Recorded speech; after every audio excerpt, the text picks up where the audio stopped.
Iran ইস্যুতে মার্কিন president Donald Trump এখন গভীর ও জটিল কৌশলগত সংকটের মুখে পড়েছেন বলে দাবি করেছে মার্কিন সংবাদ মাধ্যম CNN। প্রতিবেদনে বলা হয়, গত কয়েক সপ্তাহে ইরানের সমৃদ্ধ ইউরেনিয়াম মজুতের ভবিষ্যৎ নিয়ে ট্রাম্পের বারবার অবস্থান পরিবর্তন এবং পরস্পর বিরোধী বক্তব্য মূলত ওয়াশিংটনের অভ্যন্তরীণ বিভ্রান্তিকেই সামনে নিয়ে এসেছে।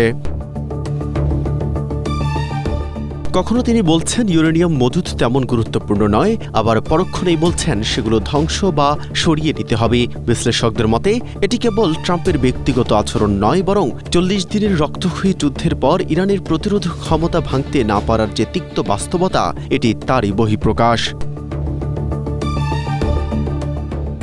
স্ট্রবেরি সুপার ডটেড ও ক্লাসিক ভ্যারিয়েন্ট সেন্সেশন জাগুক শিহরণ। হোয়াইট হাউস ও তেল আভিভ প্রত্যাশা করেছিল যে সামরিক ও অর্থনৈতিক চাপের মুখে তেহরান নতি স্বীকার করবে এবং তাদের সর্বোচ্চ দাবিগুলো মেনে নেবে, কিন্তু বাস্তবে দেখা গেছে সম্পূর্ণ উল্টো চিত্র। ইরান শুধু তাদের কৌশলগত কাঠামো ও সামরিক সক্ষমতা ধরে রাখতেই সক্ষম হয়নি, বরং মধ্যপ্রাচ্যে মার্কিন ঘাঁটিগুলোকে সরাসরি লক্ষ্যবস্তু বানিয়ে কঠিন বার্তা দিয়েছে। বর্তমানে ট্রাম্প রাজনৈতিকভাবে দেয়ালে পিঠ ঠেকে যাওয়ার অবস্থায় আছেন, যেখানে মার্কিন জনগণের সামনে তাকে একটি বড় সাফল্যের ছবি দেখাতে হবে। তাই ইউরেনিয়াম মজুতের বিষয়টি এখন তার কাছে একটি প্রতীকী রাজনৈতিক বিজয়ের হাতিয়ার হয়ে দাঁড়িয়েছে।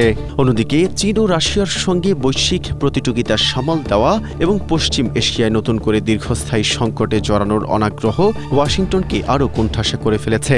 CNN এর মতে ইরান পরিষ্কার করে দিয়েছে যে কোনো অনিশ্চিত বা অস্থায়ী চুক্তির বিনিময়ে তারা নিজেদের নিরাপত্তা ও কৌশলগত সম্পদ বিসর্জন দেবে না, যা ট্রাম্প প্রশাসনের জন্য এক চরম কূটনৈতিক অচল অবস্থা তৈরি করেছে।